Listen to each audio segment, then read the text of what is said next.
On behalf of the administration, I'd like to say good evening to the mayor and city councils and everyone that's in attendance tonight.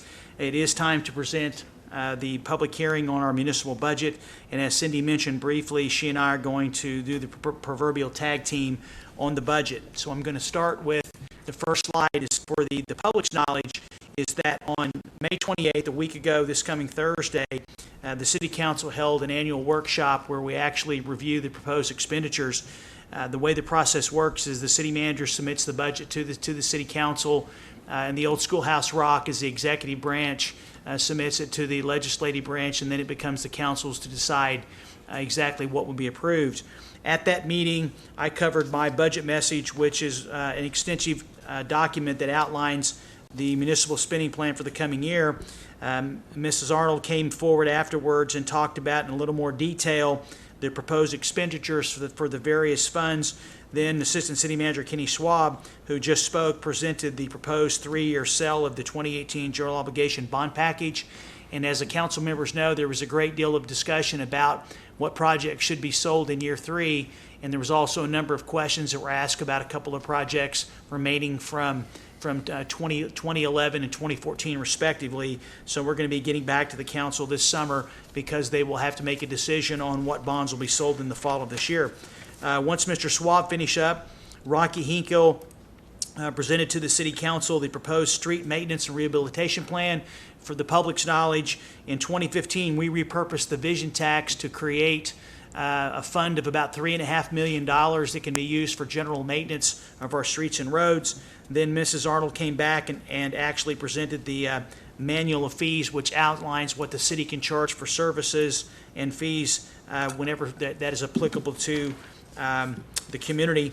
And I just wanted to mention that all of the documents that I'm going to be mentioned or have been mentioned are available on the city's website, or you can contact the city clerk for a copy of that information.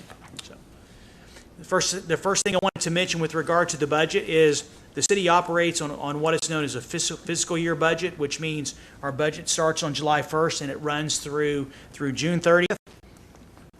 The next item I'd like to share with you is that the municipal budget serves the following purposes. Very straightforward. The budget serves as a blueprint for what the city will expend to provide municipal services for the coming year. The budget, and we have about 29 different funds. Some are a combination of personnel, operating expense, capital improvements. We have a responsibility to make sure that we have plans for how the dollars will be spent from those funds each and every year that we present to the City Council. Most importantly is that the budget must match available resources and balance that with what the community needs are. The city's required statutorily to balance its budget, whether with current revenues or with revenues that are available in surplus, but we must make sure that whatever we plan to spend, that we actually are meeting the needs of the community and that we can pay for those needs and that we can't overspend. And then finally, the budget document includes an executive summary which generally outlines the plan of work, the things that will be the priority for the coming year.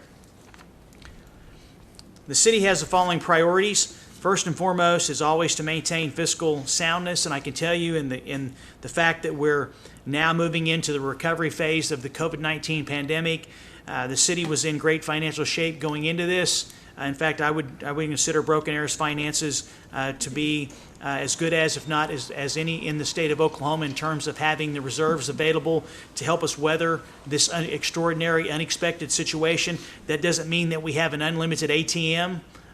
By no means. What it means is through sound fiscal conservative policies and actually having directors that understand how to run their departments. We're not a business, but to try to be business-like, yet knowing that what we're in the business of is spending dollars for services, is that we had sound fund balances to be able to, as you'll hear, be able to weather what we anticipate is definitely going to be a downturn in our economy, which will result in a downturn in the revenues that we would have available to be able to provide great services to our community.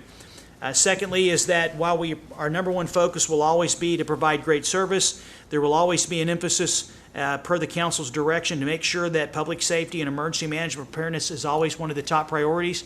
If you think about it, a safe city, that's where it all starts and where it all ends. If your city's safe, you're going to attract residents, you're going to attract businesses, you're going to see growth in your school districts, and we have multiple. And so it's maintaining that high priority on public safety, especially in this day and age, is extremely important. And it also includes our emergency management, being able to be prepared for things that are unexpected. Also, to make sure that we have a comprehensive economic development administration program. I like to say that economic development activities are the fuel that drives the city's engine. Another important to all of us as sitting in this room is making sure that our utilities are affordable. Obviously, everyone looks at their bills and goes, wow, I pay for a lot for utilities. If you look at the financial newsletter we put out every year, you'll see that Broken Arrow routinely is at the bottom of what it costs for utilities compared to the other communities in the Tulsa metropolitan area. And then as a growing community, making sure that we have a comprehensive capital improvement plan that outlines the capital investments we need to make sure that we provide the adequate infrastructure to the existing citizens as well as those citizens that may be moving to our community in the future. So moving on, while we're starting off the year in what I would consider to be good financial shape, we do have some challenges, and I'd like to take just a minute and outline those challenges for the council and the public. And the first challenge we have, and this is not a new challenge, I've written this every year for the 15 years that I've been a city manager in Oklahoma. I've written this because it hasn't changed, unfortunately, is that all Oklahoma cities have an overdependency on sales tax. It's an elastic tax. It's not something that you can plan for to say that we're going to receive this amount of money each year because of the economies. Actually, they grow and they shrink. This model doesn't work anymore. It doesn't work for many reasons, and quite frankly, because it's an outdated model. In fact, there's only just a couple of states left in the country that actually still use a solid, strictly sales tax model for municipal services. Without the use tax and the changes that have been made to be able to collect tax off of the internet, the city would have to reduce the number of services that we provide our community because we simply would not have the revenue available to be able to do that. I will say that every year, on behalf of the citizens, the City Council, our Oklahoma Municipal League officials, they lobby the Oklahoma State Legislature and the governor, or I should say in this case, governors, asking for there to be a change in the way that we tax our citizens to be able to provide services. And unfortunately, despite the fact that those demands are made every year, nothing has been presented that is going to provide any long-term solution. However, the council is not going to give up because the bottom line is this is where the proverbial rubber meets the road, and we need to continue to fight for those opportunities that are out there and how we actually receive revenue to be able to provide services, because we're the number one responsibility when people think of local government and how close we are to the people. It's important that we have money to provide those great services. Secondly, I'm concerned, and this is something that the council talked about a great deal last week, is the fact that we're going to have to find a new sustainable revenue, especially for public safety operations. On page 3 of my budget message, I state the fact that our public safety funds, they consume 100% of all available operating revenue for sales tax, plus for you finance majors, they consume 18% of all additional revenues available. So there is the very high cost of providing public safety services to a community. And without additional revenue source, we would have to make some very difficult choices in reducing other services to maintain the high level of service we provide for public safety. I fully support maintaining public safety, and that's why I recommended to the council that, first and foremost, I don't believe we can count on the state legislature to do anything with regard to addressing any type of public safety districts, and I'm sorry to be so negative. I'm not a glass half empty kind of guy. But I can say that the House, led by a couple of local Broken Arrow legislators, actually passed a bill through the House to create public safety districts, and yet when it got to the Senate floor leader would not bring it to the floor for a vote. And that's very unfortunate because there were votes in the Senate to pass the bill, and the governor said he would sign it.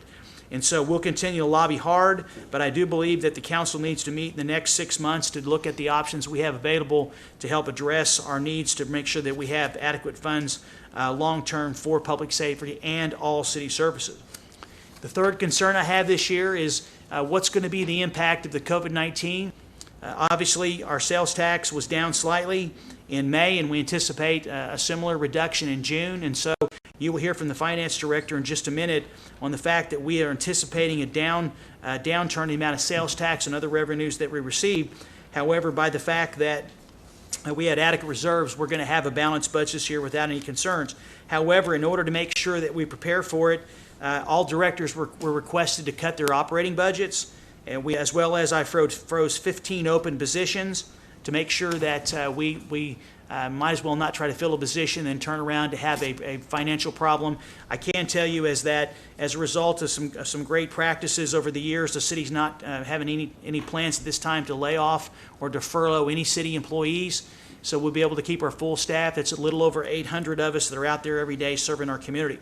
And then the final area of concern, and this just continues to be a concern because we're a growing community, is the fact that the cost of utilities is going to have to go up slightly because of our capital needs. I mean, in order to maintain our water and wastewater systems, to handle the line replacements, the upgrades in technology, there's going to be additional capital improvements that are going to be necessary to be able to maintain our system as well as expand it to meet the needs. We're anticipating our population will be about 115,000 whenever the census comes out. And for example, we've already approved 312 single-family permits through the first 4 or 5 months of the year, which means Broken Arrow is still a good investment. So that means we need to make sure that we can have adequate infrastructure for our community. So those are the concerns that I have. Let's go to the next slide, Cindy. I like to show this slide because a lot of times when you go to Walmart or Target and you buy $100 worth of whatever and your bill's $109 and you go, that dang city sales tax. Well, as you can see, the breakdown is real simple, is that the city doesn't get all 9 cents. It's real simple, is the state of Oklahoma is the largest collector of sales tax, and that actually the city only collects 0.355% when you add up all of our lines there, from the Municipal Utility Authority, General Fund, Police and Fire, Streets, STCI, and then the county gets about 3/100 of a penny. So I like to show that slide because a lot of folks believe that when they pay their sales tax, that actually all of it goes to the city and only about 1/3 of it does. Okay, Cindy? Okay, so let's talk just a little bit about the budget. And I'm going to ask Cindy to jump in here now and just go through for the council as a part of the public hearing a little bit about the proposed budget for 2021. Thank you. This year was a very challenging budget process because we had to really look at the revenues. Because of the COVID-19, we've actually seen decrease in some of the revenues. So the revenue overall, a decrease in overall revenues is $1.9 million, or 3% from last year's budget. But on our estimated year end, because we were doing pretty well throughout the year, it's $3.6 million, or 5.6% lower than the estimated year end. We're trying to be conservative. We looked at what some of the other communities were doing. We looked at the sales tax trend, and we came up with a projected decrease of 6.5% for all the funds. Use tax has come in very strong this year, so we actually used the actual year-end estimates. And then we looked individually on every line item that we had, whether it was ambulance revenue, life ride, and we projected, some of them we decreased, some of them they stayed the same, nothing really increased. So the projected decrease overall was 4.9 on the other current revenues. So with the revenues all combined with the sales tax and the other revenues, it's a projected decrease of 5.9%. The overall budget this year for fiscal 2021 is $292,568,000. Last year it was $307 million. It's a $15 million or 4.9% decrease compared to fiscal year 2020. Oh, let me go back real quick. So some of the reasons that it is lower this year, we have a smaller bond sale this year. We've cut some operational and some of our capital projects, and we finished projects too that was in last year's budget. The breakdown overall for the citywide operational is about $123 million. Capital outlay is $137. If I remember correctly, last year capital was over $150 million, so it is decreased. Debt service is about $32 million for a total of $292,568,000. Where does the money come from? As Mr. Spurgeon has spoken, one of our biggest ones is sales tax. Taxes run about $78 million. As you can see, we have transfers in. That's from different funds, from utility tax, bonds and note proceeds. You got to remember this also includes BAMA. This is all the funds. This is a total. That's like the OWRB loans, and then when we sell our $16.5 million, that's included to the bond and note proceeds, and then fines is about $2.5 million. So that's where our money comes from. What does it pay for? One of the biggest ones we have talked even at the budget workshop, and we've said previous years, it's personnel services. That's about $79 million. And then we have the other services and charges, and materials, supplies. And capital outlay this year is at $137 million. And our debt service is about $31 million.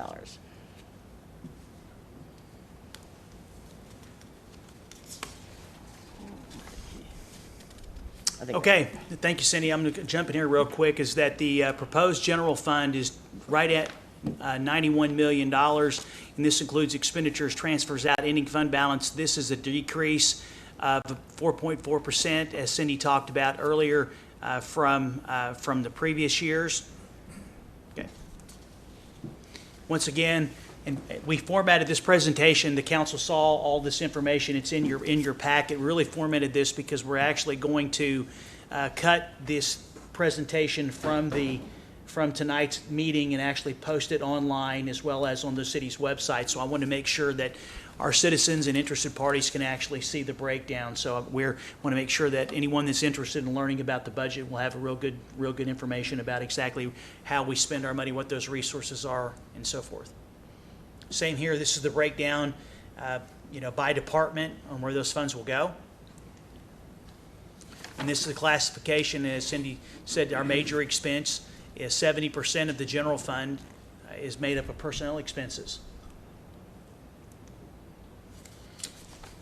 Okay, I'm going to turn back over to Cindy for the Broken Arrow Municipal Utility Authority, or BAMA budget. Thank you. For fiscal year 2021, BAMA's budget is $124,447,000. This includes expenditures, transfers out, the ending fund balance, capital outlay, and debt service. Last year, BAMA's budget was $139 million. It was a decrease of 10.75%. Basically, a lot of it is some of the capital outlay is we've cut back this year because we're not doing the rate increase, or we're recommending not doing the rate increase. Plus, we have got a lot of projects going on. We have completed a lot of projects this year. It was a very busy year for BAMA. And this is some of the revenue sources, as you can see. Our number one sales revenue in BAMA is actually water sales, which is $22 million. Stormwater fees are $6.6 million. Sewer fees are about $14 million, and sanitation $6.5 million. And then the note proceeds is about almost $50 million. Basically, we have a lot of projects as we pay for it, we send it up to OWRB for reimbursement. So that way we only pay interest on what we owe on the loan. And this is by expenses, the classification, the personnel service is another large one. It's $20 million. Capital outlay this year is anticipated to be about $50 million.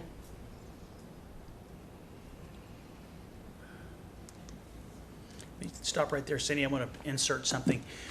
We wanted to just reiterate to the council and for the public is that the city has a program to where when it comes to utility rates, we actually put together a 5-year rate model.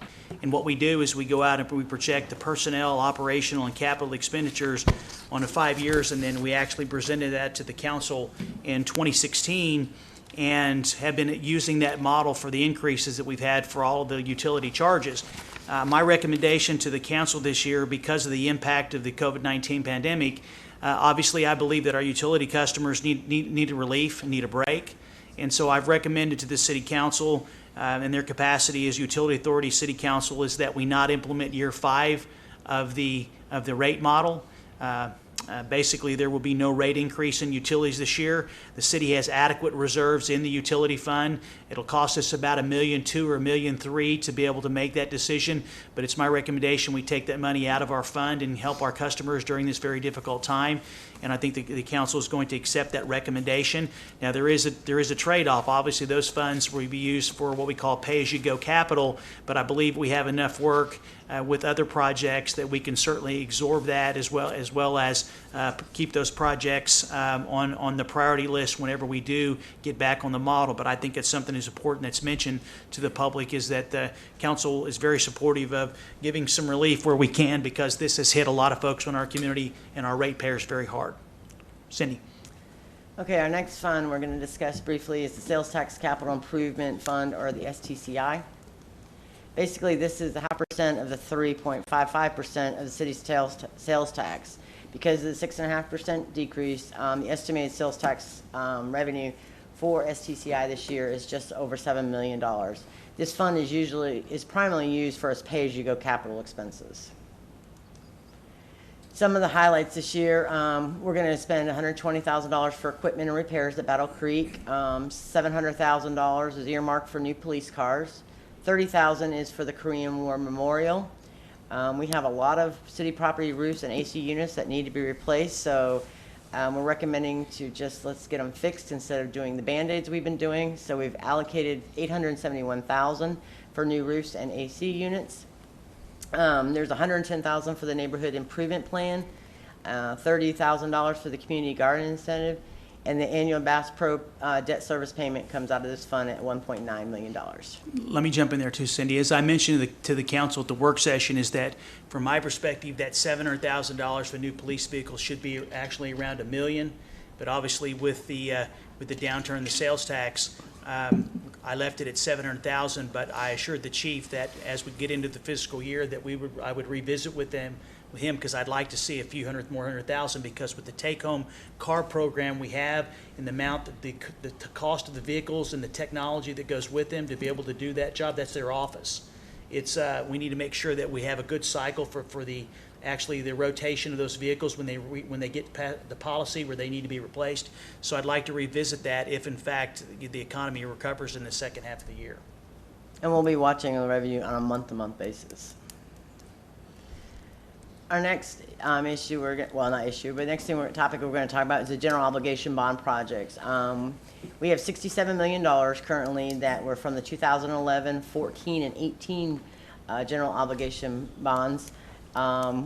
We have sold all of 2011 and 2014, and the proposed GO bond sale for December of this year is $16.5 million, and that's the third sale of the 2018. And at the budget workshop, we talked about the projects, and there's going to be more discussion, I'm sure. But that's right now. This is one of the small years for us on the sale. Just real quick on that too, I just want to mention that, just a reminder, because time gets away from us, is that if the council looked at in beginning of 2018, the package that was presented to you was about $310 million. And all of you participated in that process some way, and we have Russell here in the audience. It had to be pared down, unfortunately, to $210 million, or a little less than $211 million. And so a lot of the projects in certain parts of town, obviously, the council said it was going to be a no tax increase, and so some very difficult decisions had to be made in terms of what projects will be done. And so actually, it doesn't seem like it's been 3 years, but we'll start in the next couple of years, start planning for the next bond package, because obviously with the growth in the community, the needs aren't going to stop.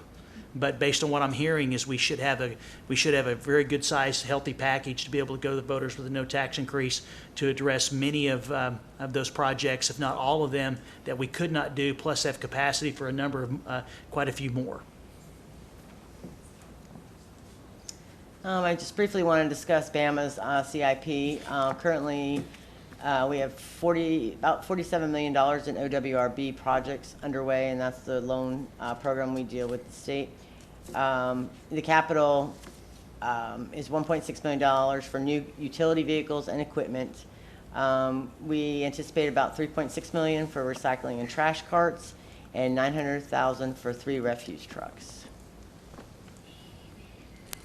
Okay, thank you, Cindy. Just to wrap up, on pages 10 through 15 of the city manager's budget message is just a general outline of the work plan for the coming year. I mean, this council has made it a priority, whether it's as an organization or as individual council members, that communication and transparency is extremely important to our community, especially because we don't have a local newspaper. Obviously, that was something that I think a lot of people would like to see change, but for right now, we're using every social media platform and every other way that we can to make sure we communicate what's going on with our community. Also in there is some of the economic development administration activities we have going on, street maintenance program, the general obligation bond program, and then other initiatives we're going to be talking about. For example, on July 1st, we'll actually be going live on our phase 1 of our ERP, which is our finance package. And as you know, 2 weeks ago, we awarded the package for phase 2, which was the public safety. The voters stepped up to the plate and actually approved several $1 million to help with that transition. And so I'm excited to say that we're a little less than a month away from actually implementing that the phase 1. 28 days. 28 days. Thanks, Matt. Next slide, Cindy. So, just to wrap things up, I just want to mention that the budget adoption is scheduled for June 16th, and that the communications team, once again, will be pulling out the budget presentation and distributing it on all our social media platforms. And I just wanted to, this slide is pretty much self-explanatory. We have taken a very conservative approach to this year for the fiscal year plan.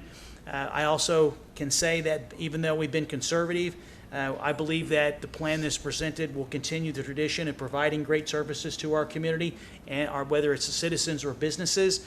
And so it's presented for the council's consideration, and I'll be glad to answer any questions that come from the council or from the public.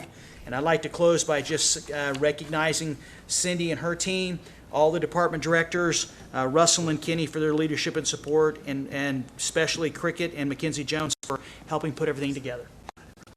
That's all I have, Mayor.